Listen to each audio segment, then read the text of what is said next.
guys, welcome back to Auto Repair guys. Thank you guys for watching and subscribing to the channel. In today's video guys, we'll be working here on a Chevy Cruze or Chevy Sony guys. What we'll be doing guys, we'll apply to both vehicles with a 1.8 engine. We'll show you guys how to remove and replace serpentine belt tensioner. Now we guys have more than 200 videos on this car, this engine alone. Why? Because our goal guys is to save you as much money as we can. All the tools and parts including the replacement belt and tensioner will be listed in the description of the video below. In addition guys, we just started a new channel called Electrical Car Repair Live. Please check it out guys, quite a bit of information there coming as well. So what we did guys so far. Now what we did guys, you don't have to disassemble so much guys, okay, so much, but for that tensioner, okay, if you just need to remove the belt, you don't need to remove either the air filter box, engine mount, okay, you can see right there, all that doesn't need to be removed. But in our case guys, okay, I need to show you a little bit better where things are. At the most you probably need to remove the air filter box so you can get a little bit more room. Engine mount, if you want to check out the video how we removed and support the engine, it's on the channel, but I prefer to do it that way because it gives me a little bit more room and I can actually show you with the camera, okay, where all the things are. So let's go ahead and start on it now. So now guys, right here, if you look, okay, there is one, okay, I'm trying to fit in there, okay, this white bolt, okay, this is with a 12-point socket, 12.19mm socket, okay, like this one here. So if we go now guys, okay, let me show you.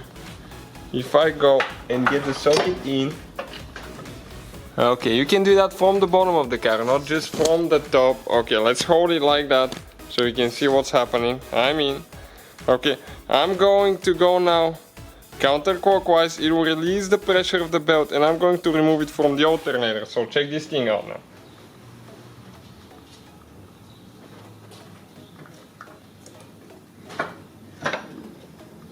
Okay guys, and now I can release, pull the socket out, okay, and we can, okay, I thought I can remove the belt, but what do we need to do now guys? Okay, I actually need to install the socket again and I need to get it out of the, I need to move the pulley a little bit, the tensioner pulley, okay, so I can get it out. Okay, like that.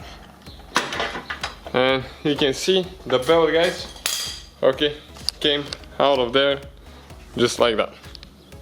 So this is guys, okay, we're on the side of the engine through the wheel now, and you can see, okay, I'm going to show you, you have that bolt here for the tensioner, okay, this bolt, and this bolt is guys with Torx, reverse Torx 14, okay, you can find the tools listed in the description of the video below. You can practically remove it from top, but it's impossible for me to show you where it is, and if you have a shorter socket you can do it, but since I already removed the wheel, okay, and the fender liner for another repair, okay, what I'll do, I'll just remove it from underneath. And still, even without the fender liner, you can still remove it from underneath, okay, just coming this way. So let me show you now quick. Okay, I have the extension here to make things a little bit easier. Okay, you have no idea what's happening now, so let's come. Okay, let me see which way to go. Okay, like this one now, right there. Okay, and it's coming loose. Okay, perfect. Now once you get it loose guys, I think you can go by hand. Okay, you need to hold the tensioner with one hand, preferably on the bottom. If you don't have the engine mount, never stick your fingers there, because if the jack fails or something, I recommend to use a jack stand. It will smash your fingers guys.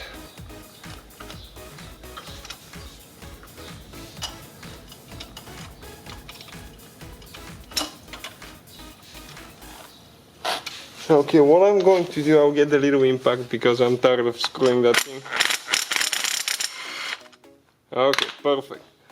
Now grab it and pull it out guys. And you can see this is the tensioner, guys, out of the way.